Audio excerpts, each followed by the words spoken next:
सभी विद्यार्थियों को मेरा प्यार भरा नमस्कार। विद्यार्थियों, आज की क्लास में हम लोग मध्यकालीन भारतीय इतिहास का एक चैप्टर चल रहा है हम लोगों का सूफी आंदोलन।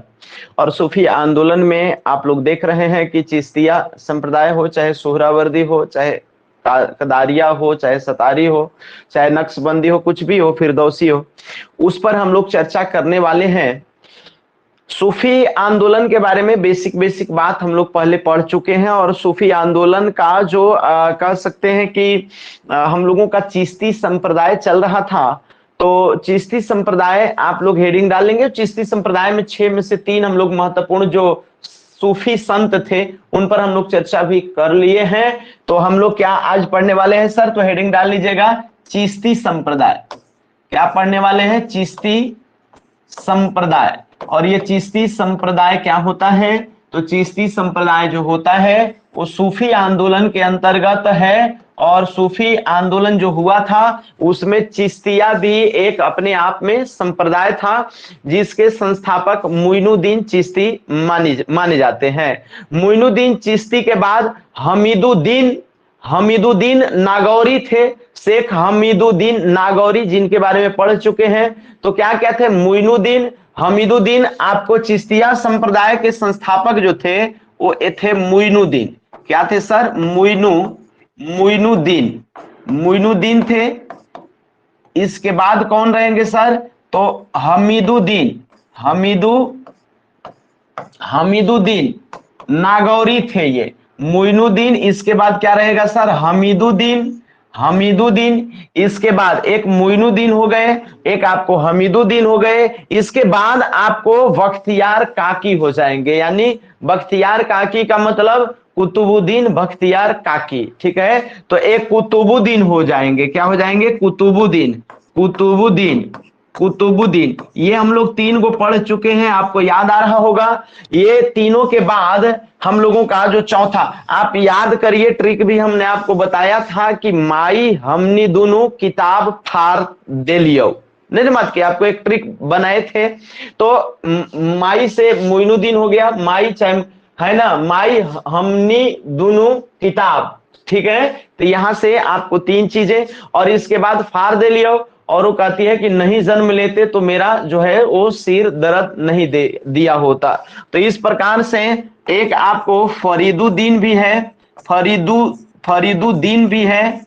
इसके बाद जो है वो कहते हैं कि नहीं जन्म लेते तो इससे निजामुद्दीन भी आपको एक बनता है ट्रिक में, निजामुद्दीन। और इसके बाद जो है वो नासिरुद्दीन है, नासिरुद्दीन।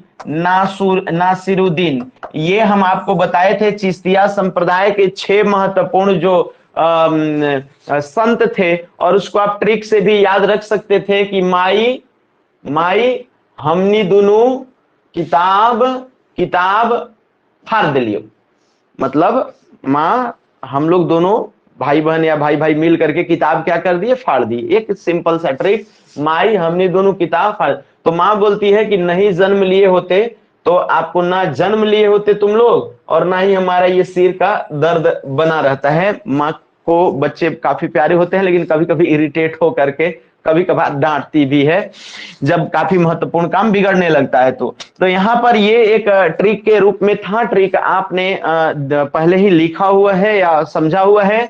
तो माई हमनी दोनों किताब फाड़ दे लियो। और वो माँ बोलती है कि नहीं जन्म लिए होते, नहीं जन्म लिए होते तो मेरा जो है ना सिर जो है सो तुम लोग दर्द करवाते। तो इस तरीके से 6 लोग हैं। और 6 में हम लोग 3 जो है वो मुइनुद्दीन चिश्ती जो कि संस्थापक भी माने जाते हैं, तो उनके बारे में हम लोग ऑलरेडी पढ़ चुके हैं। और उसके बाद हमीदुद्दीन, ये आपको शेख हमीदुद्दीन नागौरी है जो कि आपको चिश्तिया संप्रदाय के काफी अच्छे ये भी। और कुतुबुद्दीन बख्तियार काकी, इनके बारे में भी पढ़े हैं, जिसके नाम पर कहा जाता है कि कुतुब मीनार का निर्माण प्रारंभ हुआ था। इनको जो है वो इल्तुतमिश वगैरह से पटता था, इनको कुतुबुद्दीन बख्तियार काकी को। 3 लोगों के बारे में जब हम लोग ऑलरेडी पढ़ चुके हैं सर, 3 लोगों के बारे में पढ़ चुके हैं, तो अब हम लोग फटाफट जो है वो आपको चौथा, पांचवा और छठे के बारे में हम लोग क्या करने वाले हैं? पढ़ने वाले हैं। यदि ये चौथे के बारे में बात कर दिया जाए, यहीं पर फरीदुद्दीन, फरीदुद्दीन खाली नाम नहीं रहेगा, फरीदुद्दीन गज ए शंकर, फरीदुद्दीन गज ए शंकर, ये इनका टोटल नाम रहेगा। तो फरीदुद्दीन गज ए शंकर इनका नाम है सर। बात समझ रहे हैं कि नहीं विद्यार्थीगण, की नहीं समझ रहे हैं? ये आपको तीन लोगों के बारे में हम लोगों को और पढ़ना है। तो इनका पूरा नाम है, ये चौथे पांचवें छठे, तो इनका नाम है फरीदुद्दीन गज ए शंकर। टोटल नाम क्या हो जाएगा? फरीदुद्दीन गज ए शंकर। तो इनका टोटल कुल नाम क्या हो जाएगा सर? तो फरीदुद्दीन गज ए शंकर, कभी कभी गंज भी मिलेगा। तो फरीदुद्दीन गंज ए शंकर। बात समझ रहे हैं विद्यार्थीगण कि नहीं समझ रहे हैं? ये चौथे नंबर के थे, इनको ये वाला मिटा देते हैं, ये पांचवा और ये हो गए थे छठा। बात समझ रहे हैं कि नहीं समझ रहे हैं? तो ये इनका नाम है सर फरीदुद्दीन गज ए शंकर। बात समझ ही रहे होंगे, ये इनका नाम है सर फरीदुद्दीन गज ए शंकर। इनके बारे में आप क्या जानते हैं? सीधी सी बात है, आपको चिश्तिया संप्रदाय के थे। पहला बात तो ये याद रखना है कि फरीदुद्दीन, आपको ट्रिक से ही याद रहेगा कि माई हमने दोनों किताब फाड़ दे लियो, और उसके बाद माँ बोलती है कि नहीं जाम में होते या जन्म लिए होते तो हमारा ना सिर दर्द दिया होता। तो माई हमने दोनों किताब फाड़ दे लियो, माई हमने दोनों किताब फाड़ दे लियो। भोर में उठ करके दो बार रिवाइज कर लीजिए, आपको जिंदगी भर के लिए याद हो जाएगा कि कौन चिश्तिया संप्रदाय का था और कौन नहीं था। बहुत सिंपल, चूंकि उस समय इतना हेडेक रहेगा, इतना ज्यादा प्रेशर रहता है एग्जाम के टाइम कि आपको चीजें याद में नहीं आती हैं। बहुत बार अभ्यास किए हैं तो आपको याद तो रहेगा ही रहेगा, कुछ कम अभ्यास किए हैं और उसको यदि कम मेहनत से आप याद रखना चाहते हैं तो आपको कुछ ट्रिक टेक्निक भी लगाना पड़ सकता है।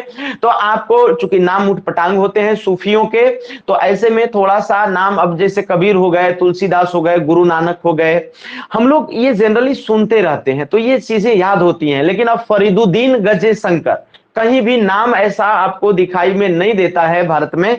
बहुत कम लोगों का इस तरीके का इतना बड़ा भारी भयंकर नाम रहेगा। दो तीन लाइन का नाम होता है, करीम, नसीम, महमूद या फिर मोहम्मद, या फिर छोटा छोटा नाम जो है वो राम, कृष्ण, जो भी हो, जो दो दो तीन तीन लाइन का नाम, तो ये थोड़ा सा दिक्कत करता है। ये आपको फरीदुद्दीन गंज ए शंकर, अब ये नाम ध्यान तो सिर्फ फरीदुद्दीन से याद रखिए, क्योंकि सबका जो पहिल का नाम है वो सबका अलग अलग है। एक का मोइनुद्दीन है, एक का हमीदुद्दीन है, एक का कुतुबुद्दीन है। सब में द संयुक्त करके दिन, लास्ट में दिन आएगा। मोइनुद्दीन, कुतुबुद्दीन, फरीदुद्दीन, निजामुद्दीन, मत के नासिरुद्दीन, तो इस तरीके का नाम आएगा। तो लास्ट में तो दिन रहेगा, तो शुरू वाला जो तीन अक्षर का, दो अक्षर का नाम है वो याद में रखिए।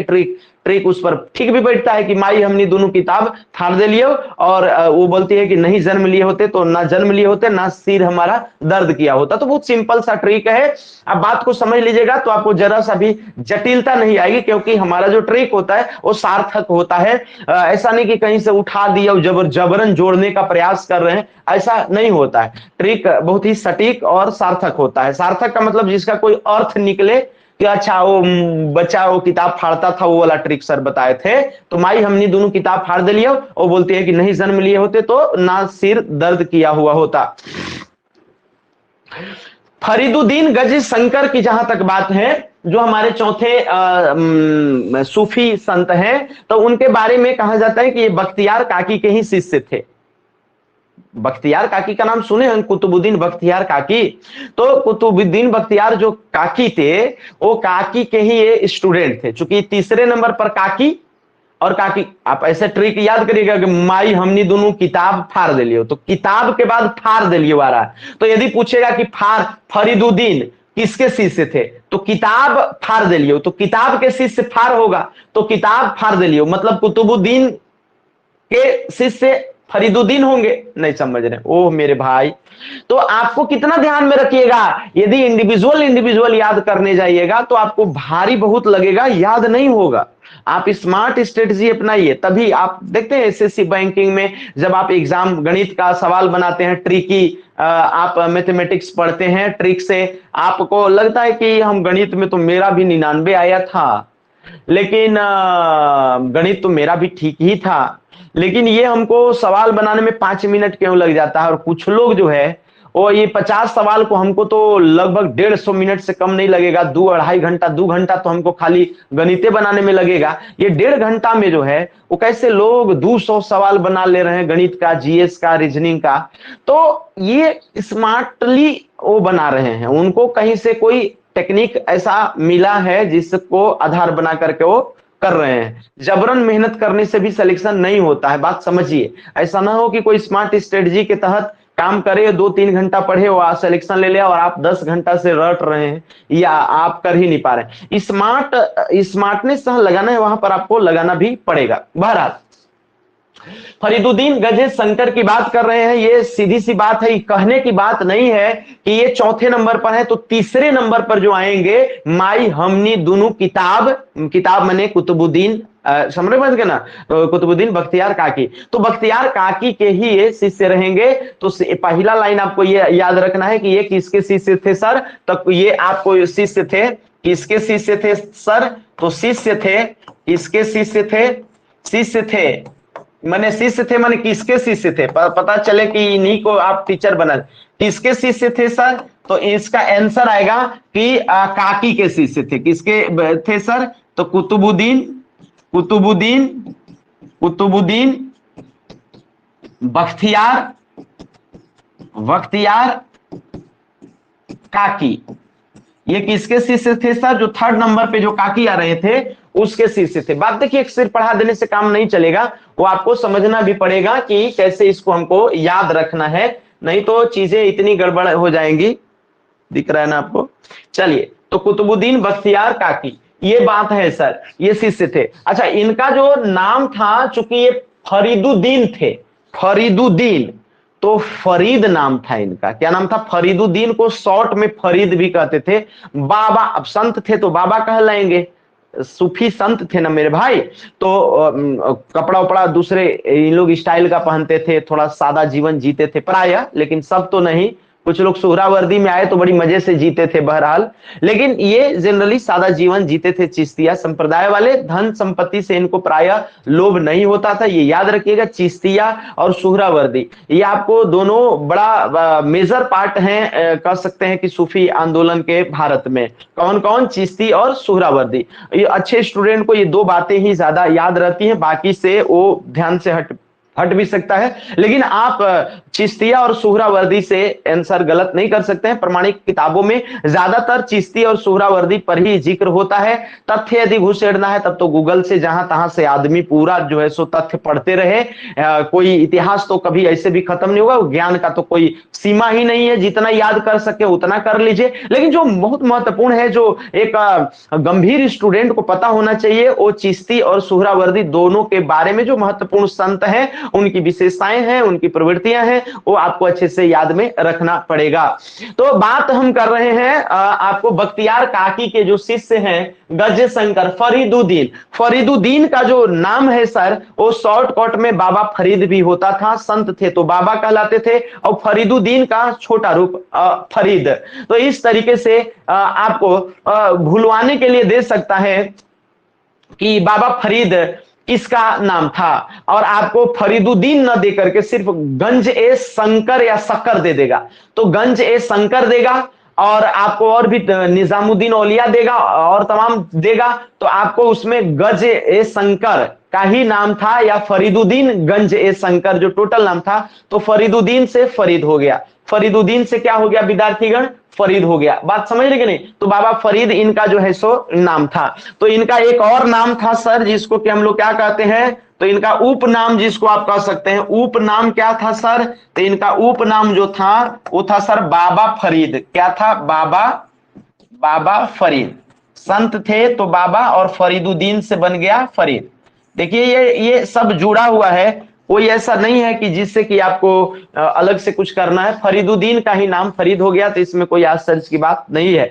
चिश्तिया संप्रदाय को यदि भारत में लोकप्रिय बनाने का काम किया तो इन्होंने ही किया था। तो आपको चिश्तिया संप्रदाय को सर्वाधिक लोकप्रिय यदि बनाने का काम किया तो फरीदुद्दीन आपको जो है सो गंजे शंकर ने किया। इस बात में कोई दो मत नहीं है। भारत में बहुत ज्यादा लोकप्रिय जो है वो बनाने का काम किया फरीदुद्दीन गंज ए शंकर ने भारत में चिश्तिया संप्रदाय को। बलबन के साथ इनका खास कनेक्शन था, बलबन के समकालीन थे, इस बात में कोई दो मत नहीं है। कभी कभी सवाल ये पूछ लेता है कि निम्नलिखित में कौन सा चिश्ती संप्रदाय का जो संत था वो बलबन के समकालीन था। तो ये पूछना चाह रहे हैं कि क्या आपको आइडिया है कि बलबन का ये दामाद भी था? लेकिन आपको मोटा मोटी बलबन का दामाद पूछे तो शायद याद आ जाए। तो बलबन का दामाद न पूछ करके आपको पूछ लेगा कि कौन सा सूफी संत था भारत का जो कि बलबन का समकालीन था। किसका समकालीन? बलबन का। तो बलबन का समकालीन बाबा फरीद कह लो चाहे फरीदुद्दीन गंज ए शंकर कह लो। तो बाबा फरीदुद्दीन जो थे वो आपको बलबन के न केवल समकालीन थे बल्कि उनके दामाद भी थे। बाबा जो फरीद थे वो बलबन के न केवल समकालीन थे बल्कि उनके दामाद भी थे। बलबन उनको ढेर सारा, चूंकि बलबन स्वसुर हो गया, तो स्वसुर जिस प्रकार से मनोकामना होती है कि अपनी बेटी और दामाद को कुछ न कुछ जो है देवे, तो उपहार के तौर पर, अब तो आजकल तो काफी लंबा चौड़ा दहेज भी चलता है सिस्टम। तो बलबन ने भी अपने दामाद बाबा फरीद उर्फ फरीदुद्दीन गंज ए शंकर को बहुत कुछ धन दौलत के रूप में दिया। फरीदुद्दीन उसको इनकार भी नहीं किए, कहे कि आने दो आने दो आने दो आने दो, लाने दो। लाया और अगले ही दिन वो क्या किया कि सारा सामान पब्लिक में बांट दिया। बात समझ रहे कि नहीं समझ रहे? तो ये कहा कि मैं ठहरा संत आदमी, तुमको बेटी को यदि बहुत ही सुखी संपन्न व्यक्ति से करना था विवाह, तो तुम हमारे जैसा फिलोसॉफिकल व्यक्ति से, दार्शनिक व्यक्ति से क्यों विवाह किया? तुम किसी राजा महाराजा से करते, तुम्हारे पास पैसे की कमी थोड़ी थी, तुम तो पूरे भारतीय साम्राज्य का मालिक हो भाई। बलबन इतना कठोर कठिन ये कितना ये शासन करते हो। तो इसलिए जो है वो बलबन का जो दामाद हुए वो बाबा फरीद हुए, उन्होंने धन लेने से मना तो नहीं किया, धन लिया, लेकिन धन को क्या कर दिया? गरीबों में बांट दिया। बात समझ रहे कि नहीं समझ रहे? तो सवाल ये भी बनता है कि बलबन का दामाद कौन था? तो बलबन का दामाद बाबा फरीद ही थे। बलबन के दामाद भी थे, बलबन के दामाद थे सर, बलबन के दामाद थे। एक बात आपको ध्यान रखनी है। दूसरी बात यह है कि बलबन के दामाद थे तो बलबन क्या करा? बलबन क्या करा कि इनको पैसा दिया। तो बलबन का धन जो है, बलबन का धन किसने लौटा दिया था? तो उन्हीं के दामाद धन क्या कर दिया? लौटा दिया या फिर गरीबों में बांट दिया। आप ये भी लिख सकते हैं, गरीबों में इन्होंने बांट दिया। तो बहुत सिंपल सी बात है कि इन्होंने गरीबों में बलबन ससुर था तो धन तो देगा ही देगा। बलबन क्या था सर? बलबन ससुर था तो धन तो देगा, लेकिन बलबन के सभी धन को इन्होंने क्या कर दिया? इग्नोर कर दिया या फिर लौटा दिया, या फिर लौटा क्या दिया? बांट दिया, गरीबों में बांट दिया। गरीबों में क्या कर दिया सर? बांट दिया। बात समझने की नहीं समझ रहे? ये बेसिकली पंजाब के जो आज का जो पाकिस्तान है वहां के ये रहने वाले थे, और इनकी लोकप्रियता का या इनके होशियारी का आप इस बात से अंदाजा लगा सकते हैं कि गुरु ग्रंथ साहिब में जो है इनके कुछ बातें संकलित हैं। तो गुरु ग्रंथ साहिब में भी जो है, गुरु ग्रंथ साहिब में जो गुरु ग्रंथ, सिख धर्म क्या है? सिख धर्म का मतलब जैसे उस समय देखा कि बहुत ढोंग है, कुछ भारत के लोगों ने ही देखा। भारत तो धर्मों का जो है सो पैदा करने वाला, भारत जन्मभूमि है ना। भारत में कई धर्मों की उत्पत्ति हुई। आप दो महत्वपूर्ण धर्म ईसाई और इस्लाम को छोड़ दीजिए तो भारत का ही अधिकांश धर्मों से रिलेशन होता है। विशेष करके हिंदुइज्म की बात करते हैं, बौद्ध धर्म की बात करते हैं, जैन धर्म की बात करते हैं। ऐसे महत्वपूर्ण धर्म जो है वो भारत से ही जो है सो क्या हुए सर? जन्मे हैं। तो भारत सिख धर्म का भी जन्मदाता है। तो आप सिख धर्म को देखते हैं कि कुछ नहीं, जो महत्वपूर्ण जो बड़ा पवित्र चीजें होती है। अभी मैं 2-4 दिन पहले दिल्ली में था किसी व्यक्तिगत काम से, तो मैंने वहां मैं बार बार वहां ऑब्जर्व करता हूं दिल्ली में, मेरा ध्यान चला जाता है कि जो सिख लोग होते हैं, आपके कहीं भी जाइए, आप हिंदू इस्लाम कहीं भी जाइए तो लोग लगे रहते हैं कि आप कुछ दे दो, है ना। कहीं आप कोई बड़े तीर्थ या स्थल पर जा रहे हैं तो लोग दिमाग लगाते रहते हैं किस प्रकार से मेरा इनकम हो। आम जनता से मंदिर में चले जाइए, बाप रे लूट, ऐसे ही लोग नहीं भड़क जाते हैं हिंदू धर्म से।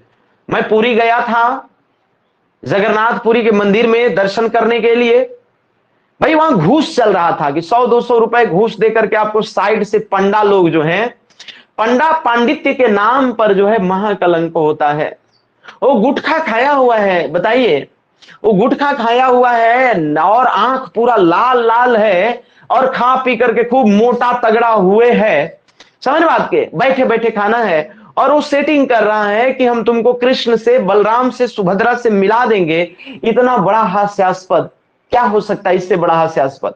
ये तो साफ साफ दिखाई देने वाला चीज है। बहुत हंसी हंसी आती है, दुख होता है, ऐसे इन लोग धर्म को क्या कर दे रहे हैं कि चला रहे हैं, भाई गलत गड़बड़ है। बहरहाल मैं आपको बता रहा हूं सूफी संप्रदाय, और सूफी संप्रदाय के जो महत्वपूर्ण संत आपको जो है सो बाबा फरीद हैं या फरीदुद्दीन गंज ए शंकर हैं, जो बलबन के दामाद भी थे, जिन्होंने धन को लौटा दिया था, उनके बारे में हम बात कर रहे हैं। धन को गरीबों में बांट दिया था। पंजाब के पाकिस्तान क्षेत्र से प्राय ये आते थे और इनके दो महत्वपूर्ण जो है सो स्टूडेंट हुए, जिनको कि पहला तो निजामुद्दीन औलिया हो गए और दूसरा बाबा सबीर हो गए।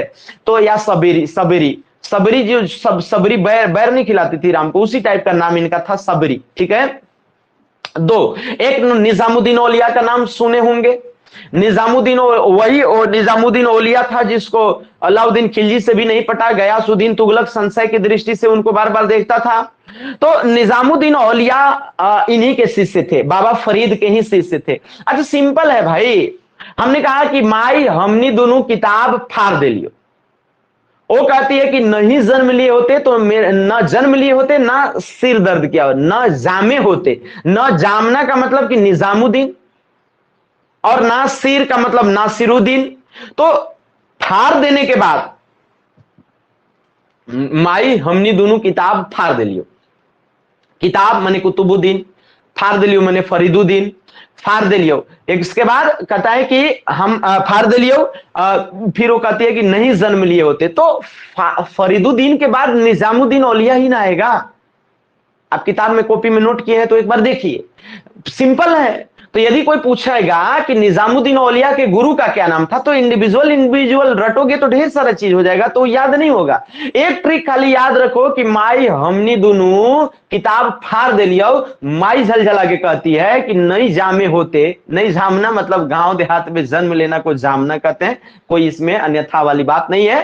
तो नहीं जामे होते तो न सिर दर्द किया होता हमारा। 6 लोगों को आप एक सीक्वेंस में याद रखिए, पूछता रहता है कौन किसका शिष्य था और कौन किसका टीचर था। ये महत्वपूर्ण 6 से ही ज्यादातर सवाल आते हैं। इसके आउट ऑफ यदि कभी आने का प्रयास किया, जनरली वो वैसे प्रश्न होते हैं जो कि आपको चाह रहा है कि आप उसी में उलझे रहे, दिमाग लगाते रहे और आपका सिलेक्शन ना हो। चूंकि 150 में 150 नहीं बनाने की आवश्यकता होती है, 150 में 145 148 तब बनता है। सर मत कहना, अभी कुछ टीजीटी का सवाल भी हल्का था तो मेरे कुछ विद्यार्थियों ने 140 प्लस कर दिया। तो वो तब होता है जब प्रश्न थोड़े हल्के प्रवृत्ति के होते, नहीं समझ बात के। थोड़ा जब कठिन पूछ लेगा तो 140 150 में 145 48 नहीं ला पाइएगा। हो सकता है 135 तक लाएगा कोई, हो सकता है 130 125 120 115 100, कभी कभी तो 100 के आसपास भी सिलेक्शन होने लगता है कैटेगरी में। तो और तो आपको ये नहीं करने की एकदम बात पूरा एकदम सब में सब एकदम पूरा कंठस्थ नहीं नमाज के, ऐसे नहीं। अधिक से अधिक, सब में सब नहीं, अधिक से अधिक जितना हो सकता है आपको औकात दिया है अल्लाह गॉड ईश्वर भगवान, उतना करने का प्रयास करना, न कि सब में सब। यदि ऑल टू ऑल करिएगा, बहुत सारा स्टूडेंट को हम देखते हैं कि कुछ कंफ्यूजियस प्रश्न एक आध दुगो होता है, उसी में ज्यादा टाइम देते हैं, तो वो गड़बड़ हो गया ना। जैसे गणित में आपको 20 सवाल में से आपको 18 बनाने आता था, तो 18 पर बनाइए। 2 सवाल जानबूझ के इसे डाल देते हैं कि तुम उसी चक्कर में जो है वो अपना इतना टाइम खराब कर लो, इतना टाइम खराब कर लो कि इतना पीछे हो जाओ कि उसको पूछना ही नहीं है। तो कुछ सवाल जानबूझ करके दिए होते हैं जो आपको, देखिए डिफिकल्टी लेवल होता है। हम लोग तो जैसे हम एमएड भी किए हैं ना, एमएड किए हैं, उससे नेट जेआरएफ है, उसी विषय से एजुकेशन से हम लोग सेंट्रल यूनिवर्सिटी से एजुकेशन वाला पढ़ाई पढ़े हैं, बीएड के बाद जो होता है एमएड ओमेड, तो रिसर्च वाला। तो वहां पर तो उसमें हम लोग डिफिकल्टी लेवल की बात करते थे कि जो क्वेश्चन सेट किया जाता है वो क्वेश्चन का डिफिकल्टी लेवल पहले तय किया जाता है।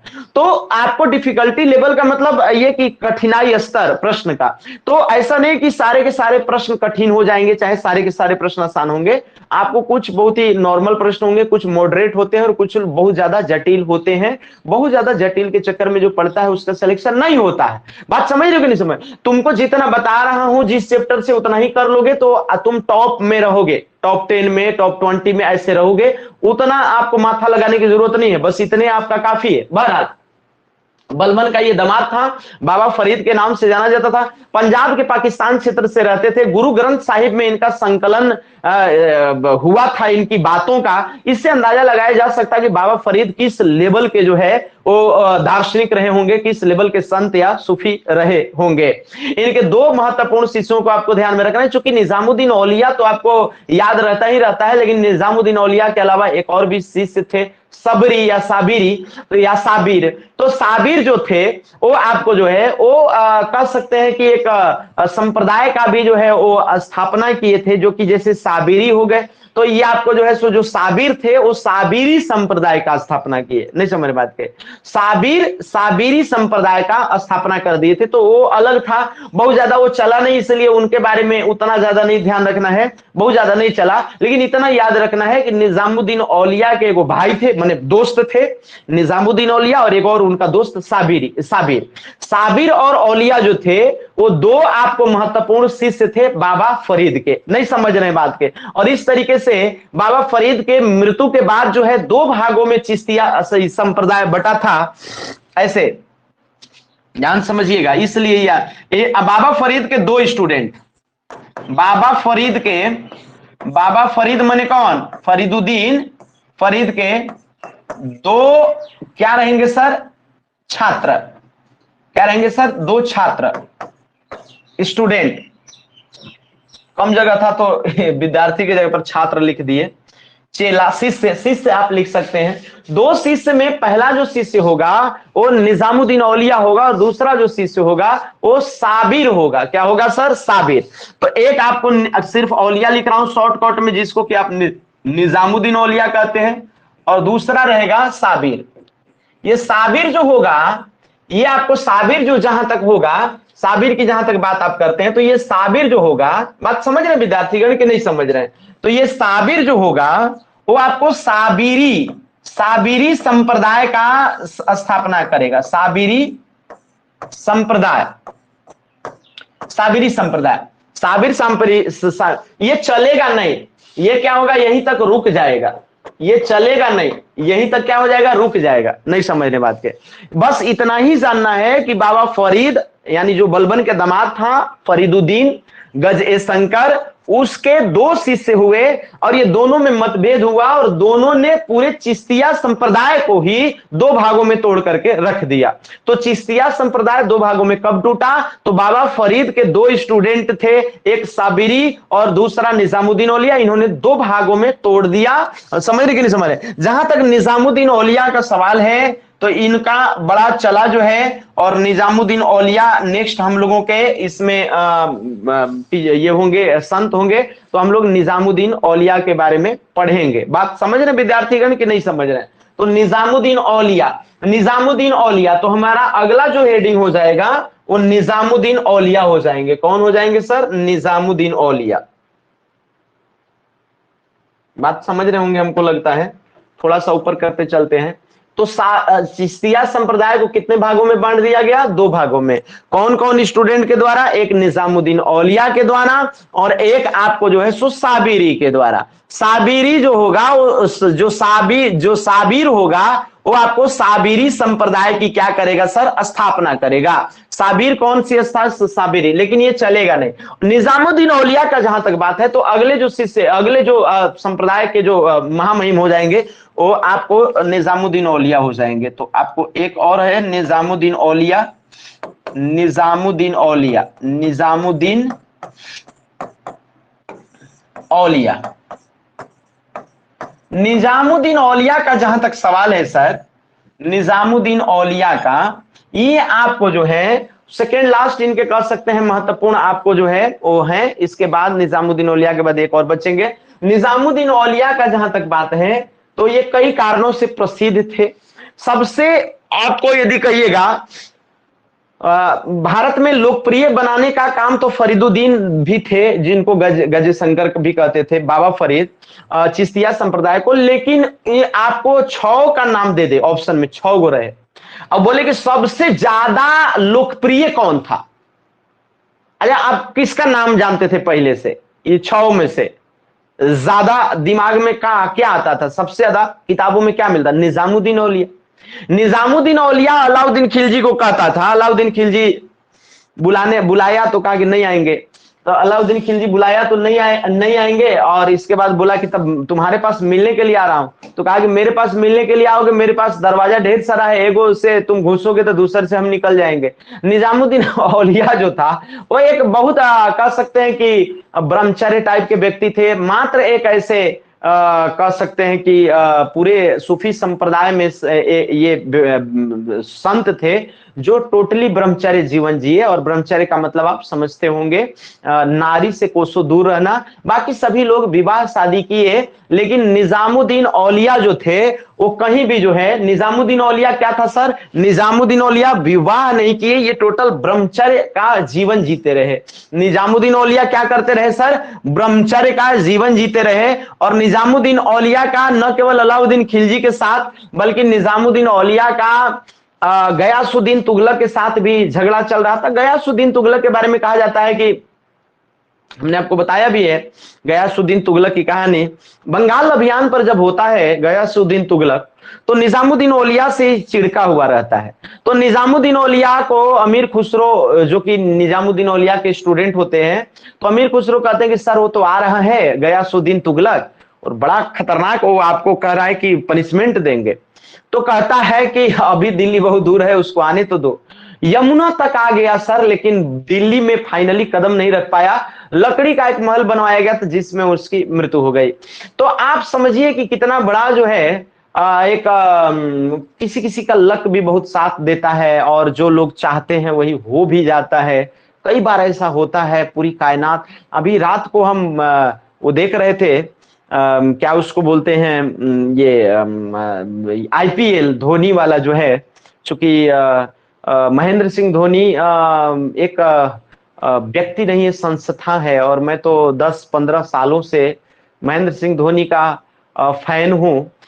धोनी का जो व्यक्तित्व है वो बड़ी सराहनीय। आप क्रिकेट छोड़ दीजिए, क्रिकेट से आपको कोई लेना देना नहीं है, फिर भी धोनी से सीखिए। धोनी एक बहुत अच्छा टीचर है। धोनी एक टीचर का मतलब सर कब आपको पढ़ा दिया? अरे टीचर का मतलब उसका ऋण है भारत के ऊपर, उसका व्यक्तित्व, उसका उसका लक। आप समझिए कि मतलब कि असंभव वाला चीज भी उसके साथ संभव होता है। जब आप बहुत समर्पित होते हैं चीजों को लेकर के, तो बड़ा आपके साथ अच्छा होने लगता है, असंभव वाला चीज भी संभव हो सकता है। धोनी की बात करी जाए तो हमको लगता है लाखों करोड़ों लोग जो है धोनी को चाहते हैं। तो कल रात में देख रहे थे तो वही कह रहे थे कि कुछ लोग होते हैं जिनको वो जीतने के लिए बने होते हैं, वो जीत जाते हैं। वैसे ही कुछ साधु संत रहा करते होंगे, शायद कोई दैवीय दृष्टि तो उस तरीके से नहीं, आप नहीं समझ पाते हैं कि क्यों वो जीत रहे हैं। निजामुद्दीन औलिया बहुत प्रसिद्धि पाए थे। निजामुद्दीन औलिया के बहुत सारे फैन फॉलोइंग थे, बहुत सारे फैन थे उनके, निजामुद्दीन औलिया के। निजामुद्दीन औलिया कह दिया कि मर जाएगा, नहीं आ पाएगा, डायरेक्ट नहीं कहा कि मरेगा, वो कहा कि नहीं आ पाएगा, बहुत ज्यादा उत्पात कर रहा है तो आएगा नहीं, दिल्ली में पहले पैर तो रखे, लेकिन आ नहीं पाया, लकड़ी का घर गिर गया, मर गया। बहुत आश्चर्यजनक तरीके से, ना कोई बीमारी थी ना कोई युद्ध था। राजा कैसे मर सकता है भाई? राजा का तो हर जगह स्वागत हो रहा है, मरेगा कैसे? जो इम्पॉसिबल चीज है, जैसे कल 2 बॉल में 10 रन बनाना था और जडेजा फॉर्म में बैटिंग में नहीं थे, कैसे बना दिया? आंख बंद कर लिया धोनी, बन गया तो बन गया। नहीं, इम्पॉसिबल वाला चीज जो है, फाइनल में इतना प्रेशर, आपको कि लास्ट ओवर में 2-5 रन नहीं बनता है, 2 बॉल में 10 रन कैसे बन गया? बन गया तो बन गया। उसी प्रकार की कुछ चीजें होती हैं कि आप बहुत अच्छा करने का सकारात्मक रहने से असंभव वाला चीज भी जो है वो संभव होता हुआ प्रतीत होता है। कल एक देख रहे थे 18 साल के एक लड़के को ब्लड कैंसर हो गया था। 23 साल में आज जो है वो बाल बच्चेदार व्यक्ति हो गया है और उसको अब घर में काफी परिवार और बच्चे सब कुछ हैं। 23 साल में स्वस्थ जीवन जी रहा, 18 साल में कैंसर, 23 साल में सारा कुछ स्वस्थ जीवन। सकारात्मक पॉजिटिविटी से सकारात्मक यदि आप सोचते हैं ना कि नहीं हमारा कुछ होबे नहीं करेगा, नहीं हमको जो है सो हम जीतेंगे, नहीं हम पक्का नौकरी ले लेंगे, नहीं सुन बात के एकदम नौकरी लेना है तो लेना है, नहीं नहीं हो ही नहीं सकता, हमको किसी नहीं नौकरी मिलेगा, तो पगलाइल रहिएगा ना तो आपको हो जाता है। अब डाउट रहेगा ना तो जाइएगा, जो है सो डाउट रहेगा तो जाइएगा। बॉर्डर सिनेमा देखे हैं, जितने लोगों को थोड़ा भी डाउट था कि यदि मरेंगे तो हमारा चिट्ठी पहुंचा देना, सारे लोग शहीद हो जाते हैं। जिसको एकदम डाउट नहीं था, एक बार भी नहीं सोचा मरने को लेकर के, वो बच गया। बात समझिए, डाउट जहां हो गया ना तो आपको नुकसान होता है। डाउट नहीं, आत्मविश्वास रखिए, घमंड नहीं, आत्मविश्वास रखिए कि हमारा सिलेक्शन हो जाएगा। या अपनी जिंदगी में जहां भी आपको सफल होना हो किसी भी सिचुएशन से, वहां पर आप सकारात्मक रहिए, बाकी लोगों की बात न सुनिए तो ज्यादा ठीक है। जिस समय आपको लोग कहने लगे कि बहुत ज्यादा घूस चल रहा है, सिलेक्शन नहीं होगा, ऐसे है वैसे है, तो आप उसी समय अपने आप को जो है वो धोनी जैसा बनाइए। समझ गए, जीतना है तो जीतना है किसी भी परिस्थिति में। धोनी का टीम जो था इसलिए भी ना कि उसका टीम जरा सा भी है वो ठीक नहीं था उतना ज्यादा जो बाकी लोगों का टीम था। वर्ल्ड लेवल के गेंदबाज और बल्लेबाज दूसरे टीम में थे और उसको एक सामान्य टीम मिला था, लेकिन बावजूद वो जीता दिया। तो खाली दिमाग लगाने, बहुत सकारात्मक आदमी है भाई, जिताता है निर्मत के। बहरहाल खैर, तो निजामुद्दीन औलिया पर चर्चा कर रहे थे। निजामुद्दीन औलिया 2 लोगों के साथ झगड़ा हुआ, अलाउद्दीन खिलजी के साथ भी, गयासुद्दीन तुगलक के साथ भी। अलाउद्दीन खिलजी मिलने के लिए आया तो बोला कि हमारा एक तरफ से आओगे तो दूसरा तरफ से निकल जाऊंगा। गयासुद्दीन तुगलक को कहा कि अभी दिल्ली बहुत दूर है, तुम आओ तो सही। सनमत के ना अमीर खुसरो से कहा था दिल्ली बहुत दूर है। तो निजामुद्दीन औलिया सबसे लोकप्रिय सन्यासी थे, सबसे ज्यादा लोकप्रिय। कुछ ही कुछ लोगों को लोकप्रियता हासिल होती है। पढ़ाने के मामले में खान सर हैं, उनका एक लोकप्रियता बना है।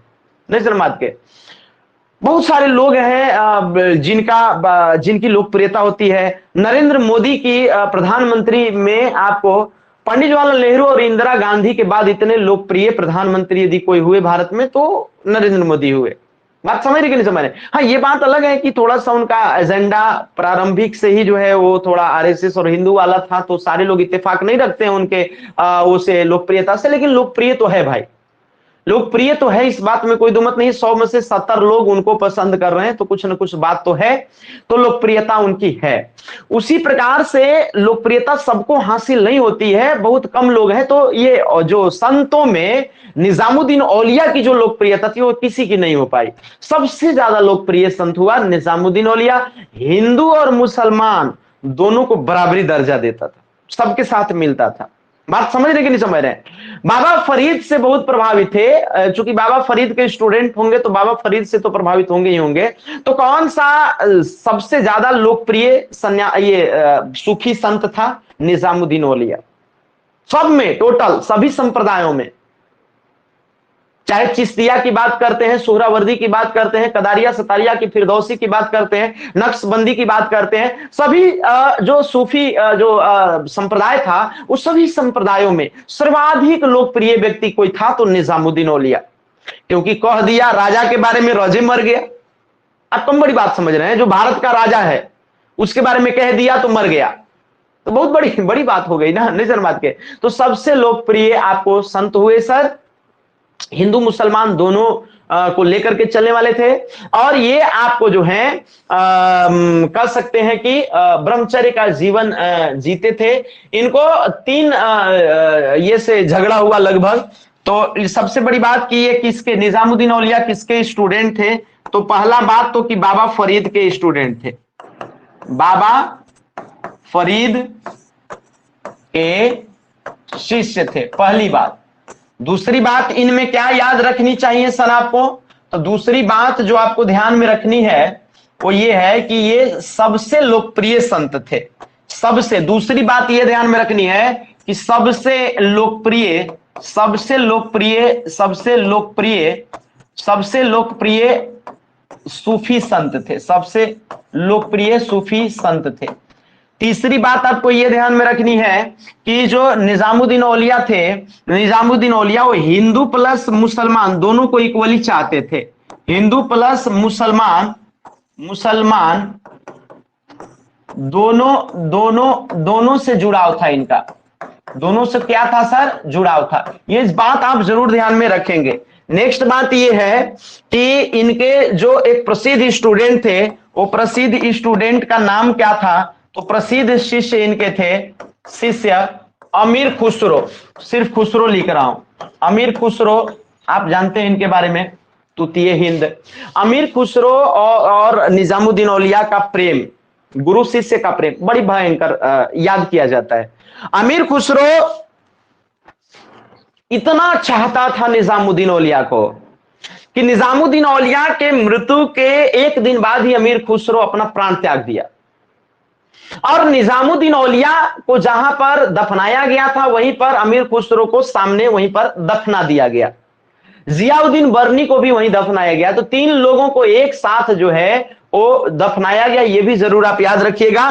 तो निजामुद्दीन औलिया के पास जो है वो और किसको दफनाया गया सर? तो निजामुद्दीन औलिया के पास जो दफनाया गया, निजामुद्दीन औलिया के पास जो दफनाया गया वो आपको अमीर खुसरो को, अमीर खुसरो प्लस बर्नी को औलिया के दरगाह के पास ही जो है, औलिया के दरगाह के पास, औलिया के दरगाह के पास ही जो है, दरगाह के समीप दफनाया गया। यह भी आपको एक अपने आप में तथ्य होता है सर। दोनों में बड़ी प्रेम था, निजामुद्दीन औलिया में और अमीर खुसरो साहब में। काफी अच्छा। इनको तीन राजाओं से झंझट हुआ, ये जरूर ध्यान में रखिएगा। किससे किससे सर? ये औलिया को तीन राजाओं से झंझट हुआ। निजामुद्दीन औलिया को तीन राजाओं से झंझट हुआ। राजाओं से क्या हुआ सर? झंझट हुआ। किससे किससे सर? तो पहला जो राजा हो जाएगा वो आपको अलाउद्दीन खिलजी हो जाएगा। क्या हो जाएगा सर? पहला जो राजा होगा वो कौन सा होगा सर? पहला अलाउद्दीन खिलजी हो जाएगा। पहला जो होगा, पहला वो फर्स्ट जो होगा वो आपको अलाउद्दीन हो जाएगा। अलाउद्दीन ये कहता है कि अलाउद्दीन को कि एक रास्ते से आओगे तो दूसर के रास्ते से चले जाऊंगा। दूसर का जो हुआ वो आपको मुबारक खिलजी हुआ। खिलजी वंश का वही शासक जो नंगे आ जाता था। मुबारक खिलजी को बिल्कुल भी पसंद नहीं था निजामुद्दीन औलिया का उपलब्धि। ये बहुत लोग बहुत जलते हैं। हम भी अपने जिंदगी में देखे हैं कि हमारे जो समकक्ष तो नहीं, लेकिन हमारे जो साथ में जो, तो वो लोग जब देखे कि बहुत आगे निकल गया तो अनायास ही जलना शुरू कर देते हैं। अब ऐसे जलने से काम थोड़ी होता है। कोई मेहनत करेगा तो आगे तो निकलेगा ही निकलेगा। आप उम्र देखिएगा कितने उम्र में वो वहां तक पहुंच गया। ऐसे नहीं होता है। सबके लिए 24 घंटा है, लेकिन कोई 22 साल 23 साल में डीएम बन जाता है। बनता है कि नहीं बनता है? 22 साल 24 साल में कोई कहां से कहां पहुंच गया।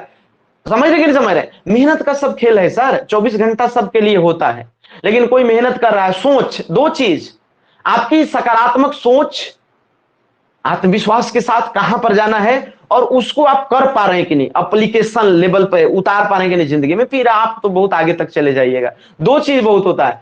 जलने से क्या, तो आपको मुबारक शाह खिलजी जो था, मुबारक खिलजी, उसको बहुत जलन होती थी निजामुद्दीन औलिया के प्रसिद्धि से। इतना लोकप्रिय तो हम भी नहीं है, हम राजा हैं।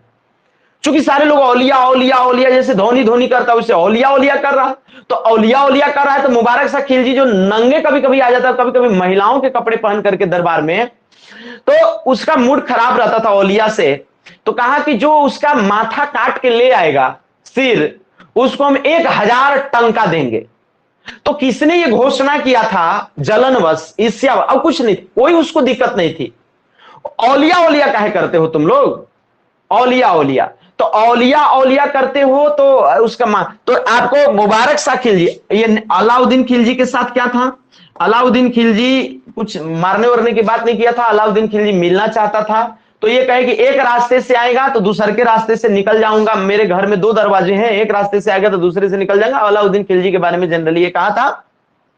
कभी कभी गयासुद्दीन तुगलक के बारे में भी बताया जाता है कि उसके बारे में भी कुछ ऐसा ही कुछ कहा था। लेकिन अलाउद्दीन खिलजी को कहा था कि 2 दरवाजे हैं मेरे घर में, यदि एक से आओगे तो दूसरे से निकल के भाग जाऊंगा।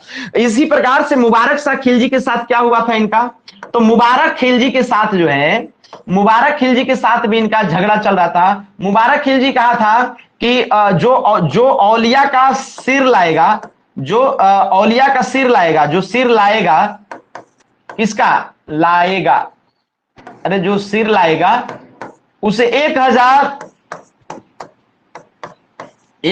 क्या दूंगा, टंका दूंगा। ये कौन बोला था, मुबारक शाह खिलजी।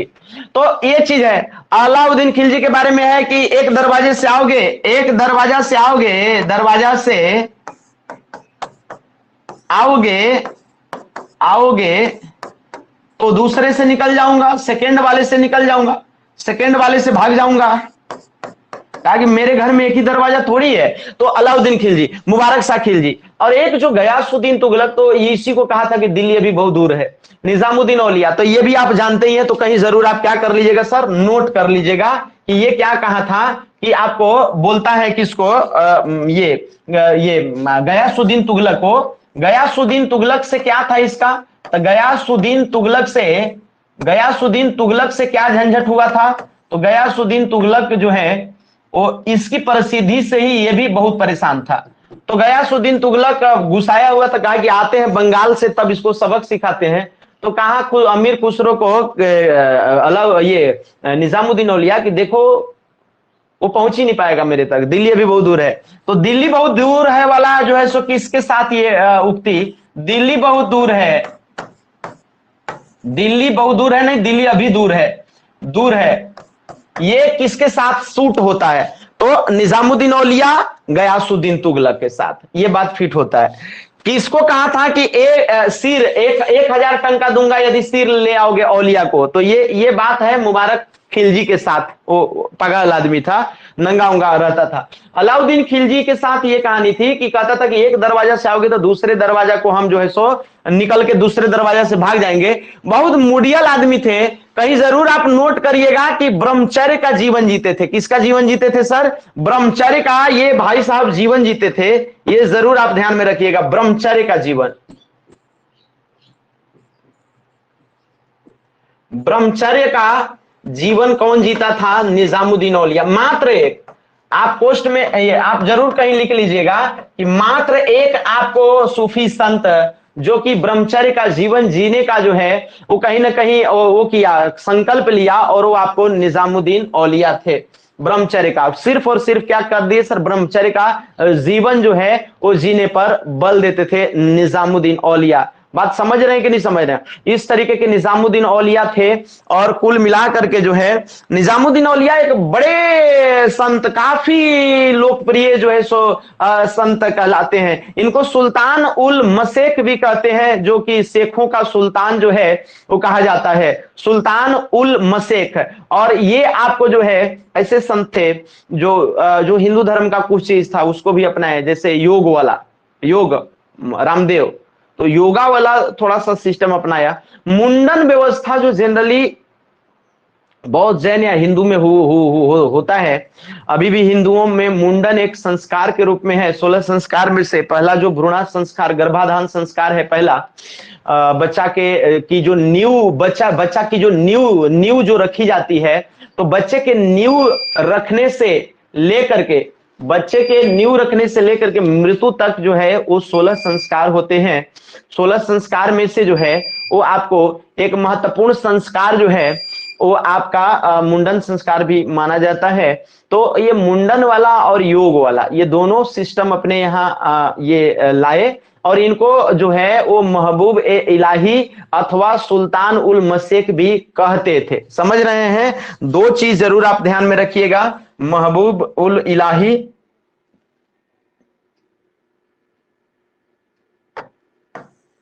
निजामुद्दीन औलिया को जो है वो आपको दो चीज कहते थे, एक आपको महबूब उल इलाही और सुल्तान उल शेख, ये दो चीज निजामुद्दीन औलिया को कहते थे। महबूब उल इलाही का मतलब होता है ये काफी उदार थे, तो उदारता के कारण, उदारता के चलते जो है, उदारता के कारण इनको महबूब उल इलाही या महबूब ए इलाही कहते हैं। सुल्तान उल शेख का मतलब शेखों का सुल्तान, शेखों का, इनको शेखों का सुल्तान भी कहा जाता है। क्या कहा जाता है सर? शेखों का सुल्तान। शेखों का सुल्तान किसको कहा जाता है? तो शेखों का सुल्तान जो है वो इन्हीं को कहा जाता है। दो चीज आप जरूर इनके बारे में याद रखिएगा कि महबूब उल इलाही किनको कहते हैं और सुल्तान उल शेख जो है वो किनको कहा जाता है। तब महबूब उल इलाही और सुल्तान उल शेख जो है वो निजामुद्दीन औलिया को कहा जाता है। ब्रह्मचर्य का जीवन ये जीते थे सर, उदारता के कारण इनको महबूब उल इलाही या महबूब उल इलाही कहते थे। योग और मुंडन पर इन्होंने बल दिया और इस तरीके से जो है योग और मुंडन पे इन्होंने क्या कर दिया? बल दे दिया। ये इसको भी नोट करिए, लिखे लीजिएगा। तो योग और मुंडन पर किसने बल दिया था सर? तो योग प्लस मुंडन की शुरुआत कराए थे, अपने यहां शुरुआत कराए थे। दूसरी नेक्स्ट बात यह है कि इनका एक स्टूडेंट उस्मान थे। उस्मान, अमीर खुसरो तो थे ही, उस्मान थे। उस्मान बंगाल के क्षेत्र में जो है वो आपको बड़ा जो है सो प्रचार किए उस्मानी संप्रदाय का, जो कि चिश्ती संप्रदाय का ही एक भाग था। तो इसलिए उस्मानी को या उस्मान को जो है वो आईने हिंद का जो है वो दर्जा दे दिया गया। इनको इंडिया का जो है वो दर्पण भी कहा जाता है। तो उस्मान जो थे इन्हीं के शिष्य थे। उस्मान जो थे वो आपको इन्हीं के शिष्य थे और इस तरीके से जो है वो बंगाल के क्षेत्र में चिश्तिया संप्रदाय को प्रसारित करने का काम जो है वो उस्मान ने किया और इनको आइन ए हिंद कहा जाता है उस्मान को। तो इसलिए उस्मान इनके एक स्टूडेंट थे। उस्मान भी औलिया के शिष्य थे, खुसरो की तरह औलिया के शिष्य थे। जिन्होंने क्या किया सर? तो जिन्होंने किया, औलिया के शिष्य उस्मान थे। इन्होंने क्या किया? तो इन्होंने ये उस्मान महोदय जो है, उस्मान महोदय ने क्या किया? तो ये बंगाल में जो है, बंगाल में उस्मानी संप्रदाय चलाया। उस्मानी संप्रदाय इन्होंने शुरू किया और इसलिए इनको जो है वो आइन हिंद कहा जाता है, या कह सकते हैं कि हिंदुस्तान का दर्पण। क्या कहा जाता है सर? हिंदुस्तान का दर्पण, आइन हिंद का दर्जा दिया गया इनको। तो इसलिए इनको जो है, इसलिए इन्हें, मैंने उस्मान को आइन ए हिंद कहा जाता है। क्या कहा जाता है सर? आइन ए हिंद कहा जाता है। आइन हिंद कहा जाता है।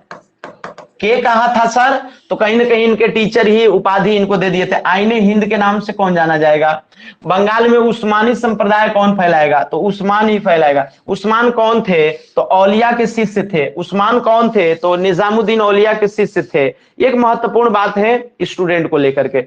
निजामुद्दीन औलिया के बारे में एक और महत्वपूर्ण बात जो आपको ध्यान में रखना है कि निजामुद्दीन औलिया कहते थे कि मेरा कोई दरगाह वरगाह नहीं बनेगा, हमको ऐसे ही खुले में रहना है, हमको खुला आसमान पसंद होता है। लेकिन मोहम्मद बिन तुगलक, वही मोहम्मद बिन तुगलक जिनको आरोप लगाया जाता है कि मोहम्मद बिन तुगलक जो था वो निजामुद्दीन औलिया मोहम्मद बिन तुगलक के बारे में जानते थे कि अपने गयासुद्दीन तुगलक का जो है वो लकड़ी का महल वही बनवाया था और वो मार देगा। उनको पता था निजामुद्दीन औलिया का। लेकिन निजामुद्दीन औलिया से ही जो है वो काफी प्रेम प्रदर्शित करते हुए निजामुद्दीन औलिया के बारे में, और जो मोहम्मद बिन तुगलक होता है वो आपको निजामुद्दीन औलिया का दरगाह भी बनवा देता है। लेकिन घेर घार करके, लेकिन आपको वो कहते थे कि हमको खुला में जो है वो चाहिए। तो मोहम्मद बिन तुगलक इनका दरगाह बनवाया था, ये जरूर आप ध्यान में रखिएगा। तो मोहम्मद बिन तुगलक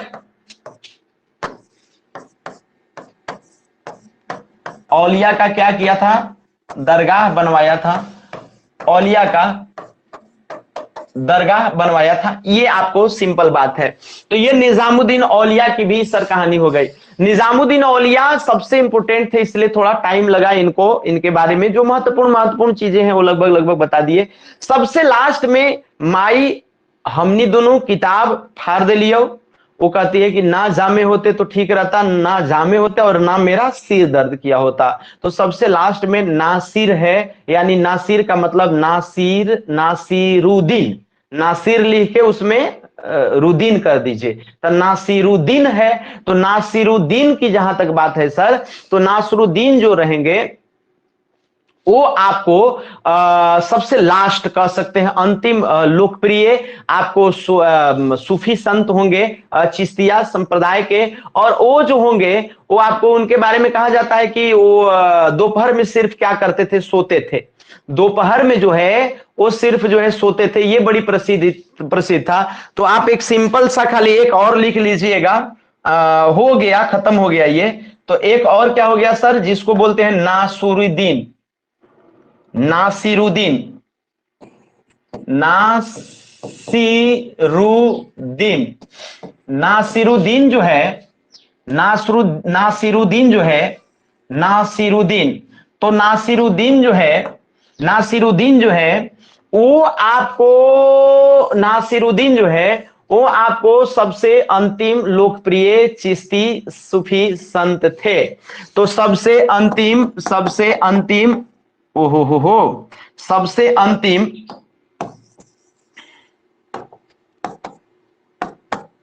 सबसे सबसे अंतिम लोकप्रिय, भारत में लोकप्रिय, लोकप्रिय चिश्ती, चिश्ती संत थे या सूफी थे। दोपहर में नहीं सोते थे, दोपहर में जो है, दोपहर में जो है वो आपको सॉरी, दोपहर में नहीं सोते थे, नहीं, दोपहर में ही सोते थे सिर्फ, रात में नहीं सोते थे कभी, ये रात में नहीं सोए। तो इस तरीके से जो है वो आपको दोपहर में ही सिर्फ सोते थे, रात में नहीं सोते थे, सिर्फ सोते थे। ये आपको इनका बड़ी प्रसिद्ध है बात। नसरुद्दीन, इनको चिराग दिल्ली भी कहा जाता था, चिराग, दिल्ली का चिराग, चिराग ए दिल्ली की से के नाम से कौन पंसा।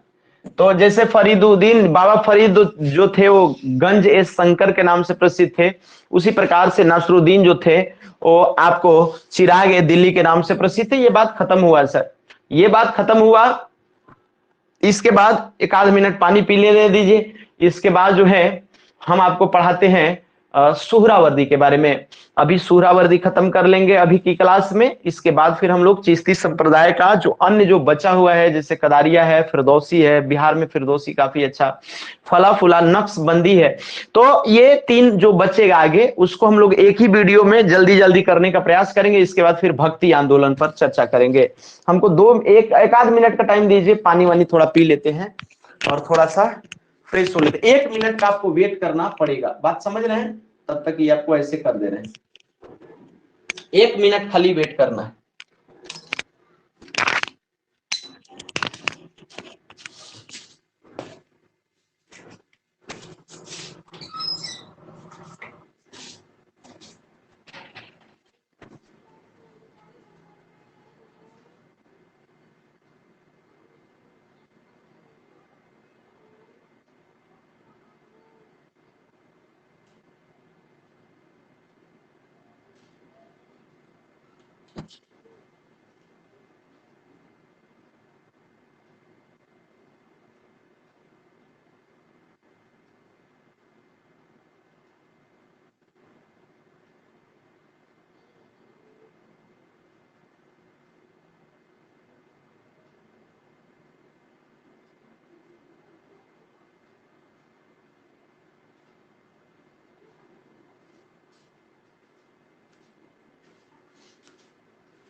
विद्यार्थीगण, जैसा आप जान रहे हैं, हम लोग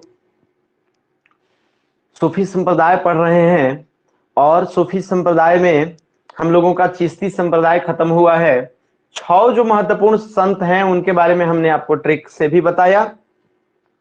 6 संतों को हम लोग तो ठीक करेंगे, 6 संतों को हम लोग पढ़ ही लिए जो चिश्तिया संप्रदाय था। उसके बाद हम लोग सुहरावर्दी के बारे में भी बात करेंगे। सुहरावर्दी जो संप्रदाय है, कैसा हो रहा है ऐसा?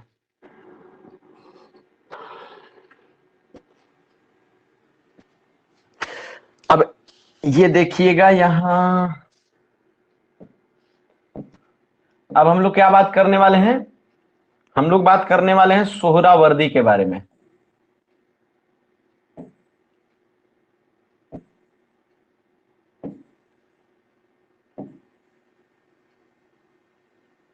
आगे ही कर देते हैं। चलिए, हम लोगों का है सुहरावर्दी।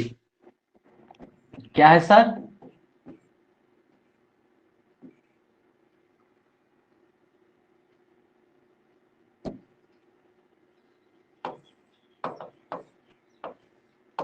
गर्मी अभी भी बहुत है, कभी कभी दिमाग काम कम करता है। सुहरावर्दी तो आपको ये भी याद होगा कि हमने आपको एक ट्रिक इसका भी बताया था कि जो सूफी संप्रदाय है वो नहीं याद होता है तो आप कैसे याद रखिएगा। समझ रहे कि नहीं समझ रहे? चुस्त सहारा फिर दो, याद है? चुस्त सहारा, एक चुस्त सहारा फिर दो, याद आ रहा है कि नहीं आ रहा है?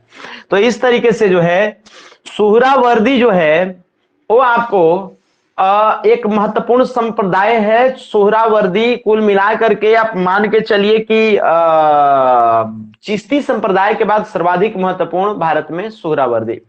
भारत में दुइये को तो ज्यादा टीका, चिश्ती संप्रदाय और सुहरावर्दी। चिश्ती संप्रदाय पूरे भारत में, आज के भारत में, सुहरावर्दी ज्यादातर पाकिस्तान का जो मुल्तान और सिंध का क्षेत्र है वहां पर, लेकिन चूंकि उस समय भारत में ही था वो पाकिस्तान का क्षेत्र, इसलिए हम लोग सुहरावर्दी के बारे में भी पढ़ेंगे। सुहरावर्दी यद्यपि ज्यादा संबंध पाकिस्तान से है, आज का जो पाकिस्तान का जो भूमि है वही आपको सुहरावर्दी का लेना देना है, फिर भी सुहरावर्दी से प्रश्न तो आएगा ही आएगा। तो सुहरावर्दी के बारे में बात किया जाए तो सुहरावर्दी जो था वो दर्शन, उसकी जो फिलॉसफी थी वो प्लेटो के दार्शनिक सिद्धांतों से मिलती जुलती थी। प्लेटो का जो दार्शनिक सिद्धांत था वो आपको जो है वो रिपब्लिकन, उसका एक ग्रंथ है प्लेटो का, तो उसमें एक दार्शनिक सिद्धांत, वो भगवान को जो है उस सूर्य का प्रतीक मानता था। तो ये आपको सूर्य के प्रतीक से जो है ये शुरू किए थे, और ये सूर्य के प्रतीक मतलब सूर्य को प्रतीक मान करके कुछ ऐसे करके इन्होंने शुरू किया था। इनका फिलॉसफी जो है वो प्लेटो के दार्शनिक का सिद्धांत से प्रभावित था, आपको इतना जरूर ध्यान में रखना पड़ेगा। सबसे बड़ी बात ये सुहरावर्दी की मानी जाती है कि भारत के क्षेत्र में नहीं, पाकिस्तान के क्षेत्र में, इसके क्षेत्र की बात करिएगा, क्षेत्र की यदि इसकी बात करिएगा तो क्षेत्र भारत में न होकर के, भारत में इसका क्षेत्र जो है वो नहीं है, बल्कि कहां है सर? तो भारत में नहीं है, बल्कि इसका जो पाकिस्तान का क्षेत्र है, ये वाला क्षेत्र, ये वाला क्षेत्र वो इधर है। तो ये सिंध और मुल्तान में सर, कहां पर? सिंध मुल्तान के क्षेत्र में सुहरावर्दी है। सिंध और मुल्तान के क्षेत्र में सुहरावर्दी है। सुहरावर्दी कहां रहेगा सर? तो ये आपको भारत में नहीं, बल्कि सिंध में, मुल्तान के क्षेत्र में ये आपको रहेगा सुहरावर्दी। सुहरावर्दी के बारे में यदि बात की जाए तो ये आपको प्लेटो के दार्शनिक सिद्धांत से प्लेटो के दार्शनिक सिद्धांत से प्रभावित था। सिद्धांत से क्या था? प्रभावित था। तो आपको एक सवाल आ जाएगा कि प्लेटो के दार्शनिक सिद्धांत से कौन सा संप्रदाय का जो है वो दर्शन प्रभावित था? तो सुहरावर्दी। एगो चीज खाली आपको याद रखना है, सुहरावर्दी के बारे में आपको ये जरूर ध्यान में रखना चाहिए कि भारत के क्षेत्र में नहीं बल्कि पाकिस्तान के सिंध और मुल्तान के क्षेत्र में ये था। इसमें ये चीज आपको है कि ये वंशानुगत व्यवस्था पर आधारित था। ज्यादातर जो ये पहला ऐसा आपको दिखाई देगा वंशानुगत। वंशानुगत का मतलब ये हो गया कि जो सूफी थे वो एक सूफी के बाद दूसरा सूफी उसका बेटा जनरली बनता था। तो ये तो जनरली नहीं होता था, लेकिन इसमें सुहरावर्दी में आपको दिखाई देगा। सुहरावर्दी थोड़ा सा अजीब भौतिकवादी टाइप का था, ये मजा लेने वाले लोग थे।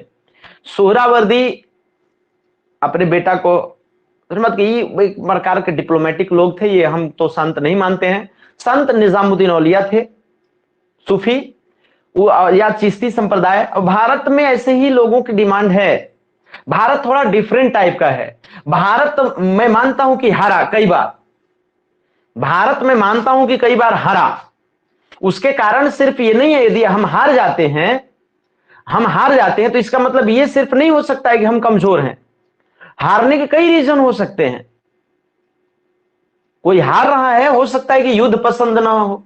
कोई हार रहा है, हो सकता है कि किसी के अपनों से लड़ना नहीं चाहता होगा। कोई हार रहा है, उसका और भी बहुत सारा रीजन हो सकता है। तो भारत वाले हारे, लेकिन भारत की एक बड़ी बात है कि भारत में वही लोकप्रिय हो सकता है जो त्यागी हो, जो त्याग करना जानता हो, उसी को लोग यहां सपोर्ट करते। अरे मोदी कैसे लोकप्रिय हो गया? मोदी कैसे लोकप्रिय? ममता बनर्जी क्यों लोकप्रिय हुई थी पता है? ममता बनर्जी विवाह शादी नहीं करी, अपने बाल बच्चों को भरने में नहीं लगी, तो ममता बनर्जी थोड़ा पॉपुलर हो गई। जानते हैं कि नहीं? विवाह नहीं की ममता दीदी। अच्छा, एक बहन जी भी थी। तो बहन जी कौन है सर? तो बहन जी आपको उत्तर प्रदेश में मायावती। लेकिन मायावती का यह शिकायत होता है कि वो अपने जो भतीजे और जो तमाम लोग हैं उनको सपोर्ट करती हैं। ममता बनर्जी का भी थोड़ा सा लिंक मिलता है कि उनका एक भतीजा है जो कि बहुत ज्यादा पैसा संपत्ति वाला है।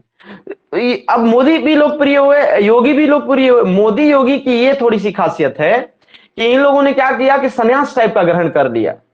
ठीक है, एजेंडा इनका कुछ अलग है, बहुत सारे लोग इनको तवज्जो नहीं देते हैं, लेकिन हाँ वो भी बात गलत है कि भारत को बेच रहा है तो वो कर रहा है, वो तो राजनीति की बात है सर। ट्रेन बेच दिया, फलना ढेकना कर दिया, ये सब क्या होता है? राजनीति की बात है। क्यों जानते हैं? क्योंकि निजीकरण वगैरह एक दूसरा चीज होता है। बहुत सारी चीजों में आप फैसिलिटी, आप कहीं जाइए बड़ी बड़ी सड़कों से, सरकार के पास कहां से पैसा आएगा? तो सरकार सब कुछ अपने अपने कहां से कर पाती है? तो उसको आप अमेरिका में देखिए, दुनिया के बाकी विकसित देशों में देखिए, दूसरे का सहारा लेना पड़ता है। बड़े बड़े जो पूंजीपति वर्ग हैं उनका सहारा लेना पड़ता है। भारत भी लिया है, इसलिए भारत पूर्णतः समाजवादी या साम्यवादी देश नहीं है। भारत की मिक्स्ड इकोनॉमी है। सरकार के पास जितना औकात होता है वो ज्यादा करता है काम, तो उसको समाजवादी व्यवस्था कहते हैं। ये सब भी जानिए। अब सरकार यदि पैसा ना हो, या सरकार आम पब्लिक को छोड़ दे कि जितना कूदना है, जितना उत्थान करना है अपना करो, तो उसको पूंजीवादी कहते हैं। दोनों को लेकर के भारत चला है शुरू से ही। तो भारत थोड़ा सा भी यदि सरकार सब कुछ बैठे बैठे, अरे आपको चावल दे सकती है 35 किलो या जो भी हो, नमक दे सकती है आपको सरकार, बड़ा बड़ा हाईवे जो हो सकता है या बुलेट ट्रेन, मतलब कुछ ऐसी चीजें जिसको कि अभी इतना जल्दी पॉसिबल नहीं हो पाएगा, धीरे धीरे लगेगा, जो 50 साल बाद शायद होगा भारत में। यदि 5-10 साल में करना है तो कुछ प्राइवेट लोगों का भी सहारा लेना पड़ेगा। नहीं समझ रहे बात के? तो हम इतने सक्षम हो जाएं कि कम से कम बढ़िया रोड में चल रहे हैं तो उसमें 20 रुपया दे लेवे। नहीं समझ बात के? ट्रक और जो गाड़ी बड़ी बड़ी चलाते हैं लोग, उसी को तो पैसा देना होता है। जो साइकिल से जा रहा है उसको थोड़ी पैसा देना होता है। तो उस प्रकार की चीजें हैं। तो प्राइवेटाइजेशन खैर वो अलग चीज हो गया, और उसका विरोध भी अलग चीज हो गया। उसमें कुछ ठीक भी है, कुछ राजनीति भी है। हर चीज सही नहीं होता है। मैं बस इतना बताना चाह रहा हूं कि जो भारत में जितना त्याग करना जानता है वो उतना ही ज्यादा लोकप्रिय होता है। जबकि आप देखिए सुहरावर्दी पाकिस्तान के क्षेत्र में फेमस हो गया, वहां पर त्याग समर्पण का नहीं है, वहां पर उन्होंने दिखाया, सुहरावर्दी वाले ने त्याग नहीं दिखाया, सुहरावर्दी वालों ने त्याग दिखाया।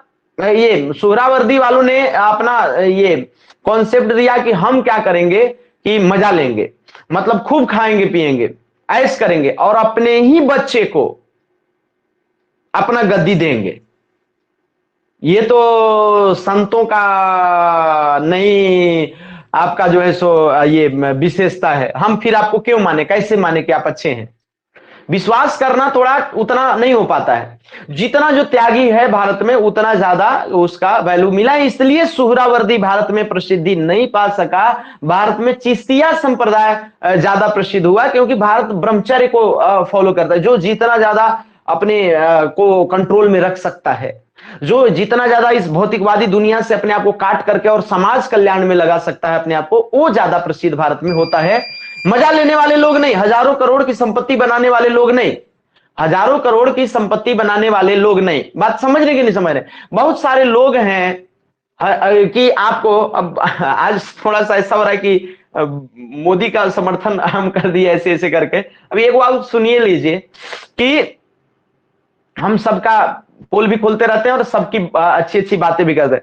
हम उत्तर प्रदेश इलाहाबाद में रहते थे, तो उस समय मुलायम सिंह की सरकार थी।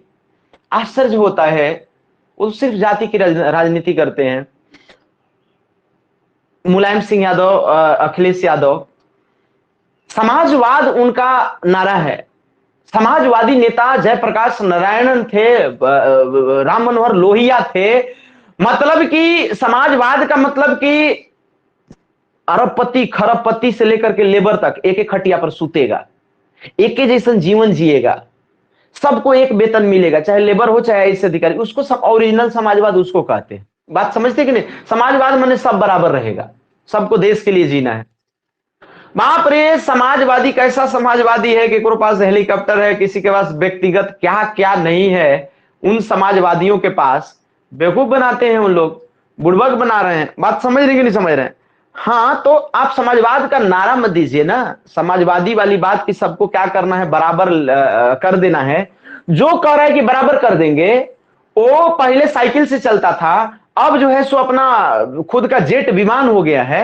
बेवकूफ नहीं बना रहा है आम जनता को जाति के नाम पर, वो उसको संगठित कर रहा है। मैं ये भी मानता हूं कि धर्म के नाम पर संगठित करना ये गलत है, लेकिन मोदी योगी में एक चीज आप निकाल दें, ये आरएसएस से इनको निकाल दें, जुड़ाव खत्म करा दें, और ये जो मंदिर की बात करते हैं इससे भी थोड़ा सा यदि हटा दें, तो एक बार भूल जाइए कि कौन से जाति धर्म का है। तो भाई ये तो बात सही है कि अपने लिए काम नहीं कर रहा है, देश के लिए काम करता है, और बाकी तो राजनीति है कि उनको गलत गलत प्रोपेगेंडा है। जिस प्रकार से इन लोग राहुल गांधी को पप्पू घोषित किए, राहुल गांधी पप्पू नहीं है, राहुल गांधी एक होशियार आदमी है, ऐसा बात नहीं है, पप्पू नहीं है। उसी प्रकार से मोदी वोदी के बारे में भी वो लोग उठपटांग बात करते, तो वो तो राजनीति है। बहरहाल बहरहाल चलिए ठीक है, बहुत सारा चीजों पर इधर उधर की बातें कर लिए। मुझे सुहरावर्दी बताना था। सुहरावर्दी इसलिए भारत में प्रसिद्ध नहीं हो पाया क्योंकि ये जो था वो धन संपत्ति पर आधारित था, ये फुल मजा लेने वाला था, वंशानुगत था। तो आप आराम से इसकी विशेषताओं पर आप एक बार इतना लेक्चर सुन लिए तो आपको ध्यान में रहेगा। तो इसके संस्थापक जो भारत ये पूरे ये में रहते हैं, वो आपको शहाबुद्दीन सुहरावर्दी होते हैं। जो आपको वर्ल्ड लेवल पे जिसको संस्थापक कहा जाता है वो शहाबुद्दीन सुहरावर्दी होते हैं। कौन होते हैं सर? शहाबुद्दीन सुहरावर्दी। तो इसके संस्थापक कौन होते हैं सर? शहाबुद्दीन सुहरावर्दी। शहाबुद्दीन सुहरावर्दी का एक किताब भी रहता है जिसको आवारा फुल मवारिफ कहा जाता है। आवारा, आवारा फुल, फुल आवारा, आवारा फुल मारिफ, इनकी किताब होती है शहाबुद्दीन सुहरावर्दी की। बात समझ रहे हैं कि नहीं समझ रहे? नहीं समझ रहे बात के? तो ये आपको संस्थापक जरूर ध्यान में रखिएगा। संस्थापक भारत में नहीं, भारत में नहीं, ये बाहर थे सर, भारत से बाहर वाले थे। तो ये आपको जो है वो संस्थापक जो होंगे वो कौन होंगे? नाम सुहरावर्दी है तो संस्थापक भी कौन रहेगा? सुहरावर्दी ही रहेगा। बात समझ रहे हैं कि नहीं समझ रहे हैं? नाम सुहरावर्दी है तो संस्थापक कौन रहेगा? सुहरावर्दी ही रहेगा। तो संस्थापक रहेगा सर शहाबुद्दीन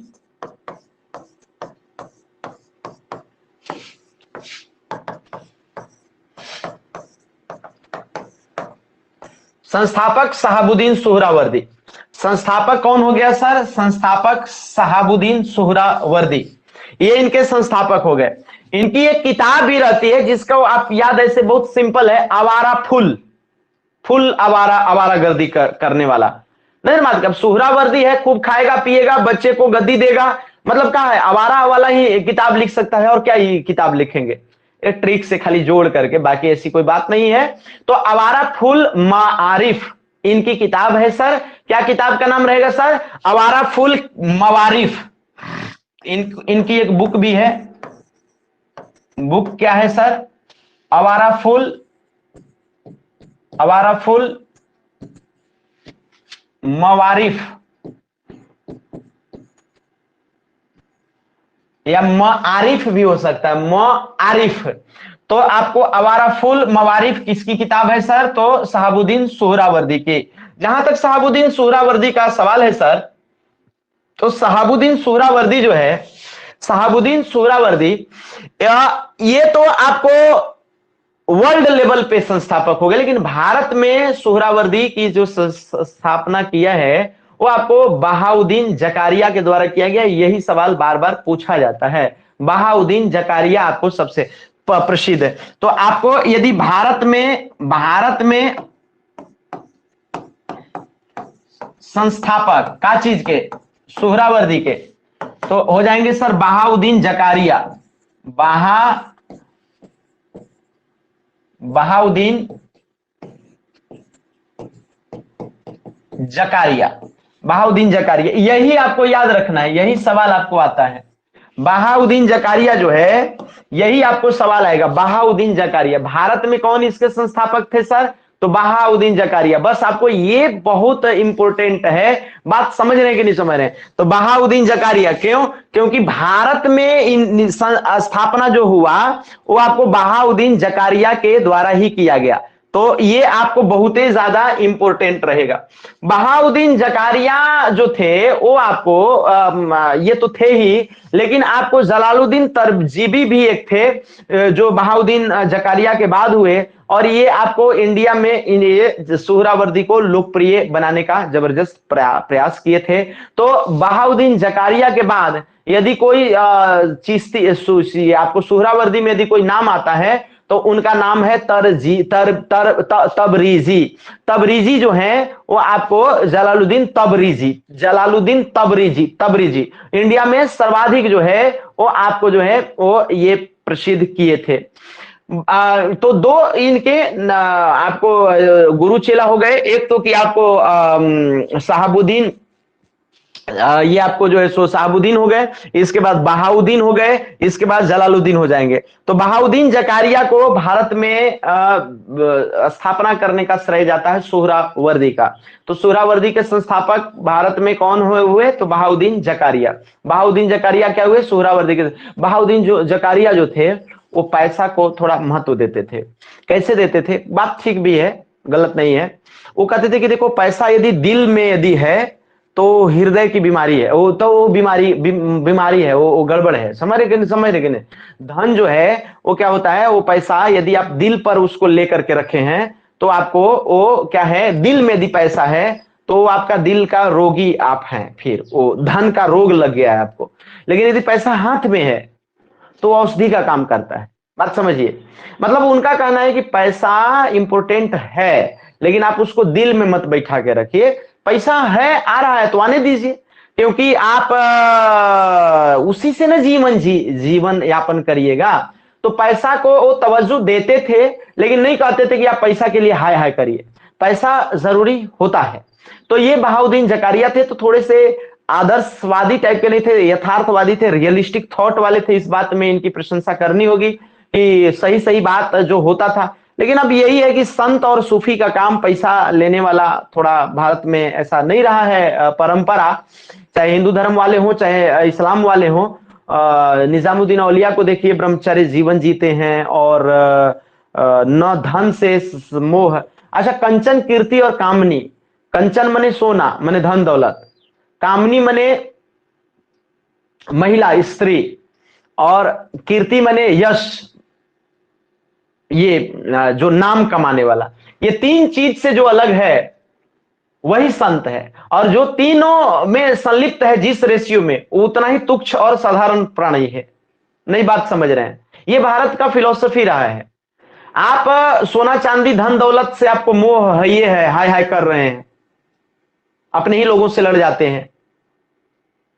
आप महिलाओं से आपका है, ये है, महिला का मतलब ये है कि यदि कोई महिला संत है तो पुरुष से बहुत दूर है तो ठीक है, और यदि कोई पुरुष है तो महिला से दूर है तो ठीक है, ऐसा ये आप माना जाता है। ये आप थोड़ा सा अपने लिए नहीं जी रहे हैं, इसके बाद फिर आप समाज के लिए जी रहे हैं, तो फिर आप संत कहलाइएगा। तो ये थोड़े से जो थे वो कहते थे धन क्यों इंपॉर्टेंट है, वो ये बताते थे। तो बहाउद्दीन जकारिया के बारे में ये जरूर कहिएगा कि धन को किसने हृदय का रोग बताया था। यदि हृदय में है तो रोग के रूप में होगा, लेकिन हाथ में है तो औषधि के रूप में होगा। इनको इल्तुतमिश से काफी पड़ता था, और इल्तुतमिश जो था उनको शेख उल इस्लाम का जो है वो पद भी दे दिया था। तो शेख उल इस्लाम का पद जो है वो आपको बहाउद्दीन जकारिया को किसने दिया था? तो इल्तुतमिश दिया था। इल्तुतमिश जो था, इल्तुतमिश इल्तुतमिश इनको जो है वो क्या दे दिया था पद की? ये बहाउद्दीन जकारिया जो होंगे वो जो होंगे वो आपको एक मतलब कह सकते हैं कि एक कहानी मिलता है कि जो नसरुद्दीन कुबाचा थे, कुबाचा से का विद्रोह हो रहा था, तो इल्तुतमिश और कुबाचा के बीच झगड़ा चल रहा था उसी कुतुबुद्दीन ऐबक के टाइम। तो कुबाचा को के विरुद्ध ये संत जो है वो काम किए, क्योंकि पॉलिटिकली भी इन्वॉल्व रहते थे, पैसा दौलत से ज्यादा इनको लगाव था, तो राजनीति में ये सक्रिय होते थे, ये भी आपको ध्यान में रखना पड़ेगा। धन दौलत की बात करता था, वंशानुगत की बात करता था, और दूसरी बात की ये पॉलिटिकली भी इन्वॉल्व रहता था इन लोग। तो बहाउद्दीन जकारिया साहब जो थे वो आपको इल्तुतमिश को सपोर्ट करते थे। तो इल्तुतमिश जब राजा बन गया, नसरुद्दीन कुबाचा के विरुद्ध जो विद्रोह, कुबाचा विद्रोह कर दिया था, तो इन्होंने सपोर्ट किया धन दौलत आदि के माध्यम से इल्तुतमिश को। इल्तुतमिश जब राजा बना तो इल्तुतमिश ने इनको शेख उल इस्लाम का पदवी दिया, जिसको प्रधान काजी कहा जाता है, प्रधान हेड मौलवी। तो प्रधान काजी का पद इनको दिया था। आपको याद होगा इसके पहले जो है वो सुगारा को भी जो है, सुगारा को भी ये दिया था, सुगारा को इल्तुतमिश जो है वो सुगारा को क्या दिया था? पद दिया था। हमने आपको बताया है, लिखवाया है। इल्तुतमिश प्रधान काजी का सबसे पहले जो पद दिया था, प्रधान काजी का या शेख उल इस्लाम जिसको कहते हैं, वो सबसे पहले सुगारा को दिया था। सुगारा के बाद जो है प्रधान काजी का पद जो है वो आपको इनको दे देता है बहाउद्दीन आपको जो है सो जकारिया को। तो बहाउद्दीन जकारिया जो होते हैं वो इल्तुतमिश के द्वारा जो है वो शेख उल इस्लाम का पदवी ग्रहण करते हैं। शेख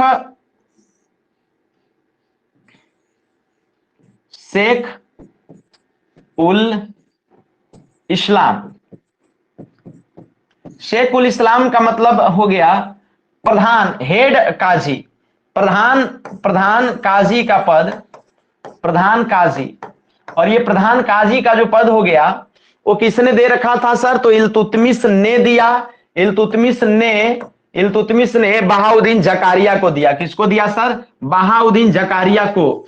बहाउद्दीन जकारिया को जो है वो इल्तुतमिश क्या दिया सर? शेख उल इस्लाम का पद दिया। आप कहीं नोट कर लीजिएगा क्यों दिया? क्योंकि नसरुद्दीन कुबाचा के विरुद्ध विद्रोह में जो है वो बहाउद्दीन जकारिया इनको मदद किए थे।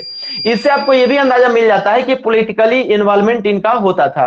क्यों? क्योंकि धन दौलत से जिसको मोह है, जो अपने को बोला कि इतना पैसा है हमारे पास तो अब हमारा जो वंश होगा वही आगे गद्दी पर बैठेगा, तो ये बात ये करते थे। तो इस तरीके की बात है, और पॉलिटिकली भी ये क्या रहते थे, इस हिसाब से इन्वॉल्वमेंट इनका रहता था। बात समझ रहे हैं विद्यार्थीगण कि नहीं समझ रहे हैं? बात समझ रहे होंगे। तो इस तरीके की बात है सर।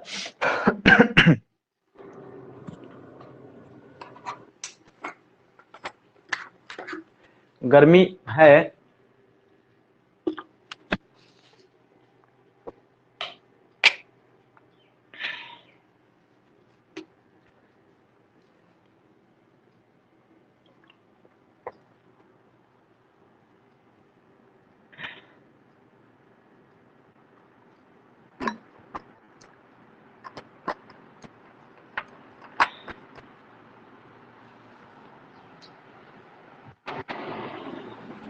एक शेख मूसा हुए थे लास्ट टाइम।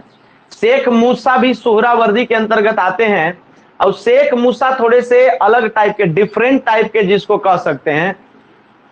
शेख मूसा को जो है वो थोड़ा सा स्त्रियों वाला जो है वो कपड़ा से लगाव था इनको, और ये क्या करते थे कि स्त्रियों का कपड़ा मुबारक खिलजी के जैसा जो है ये क्या कर लेते थे, पहन लेते थे। तो शेख मूसा एक आपको जो है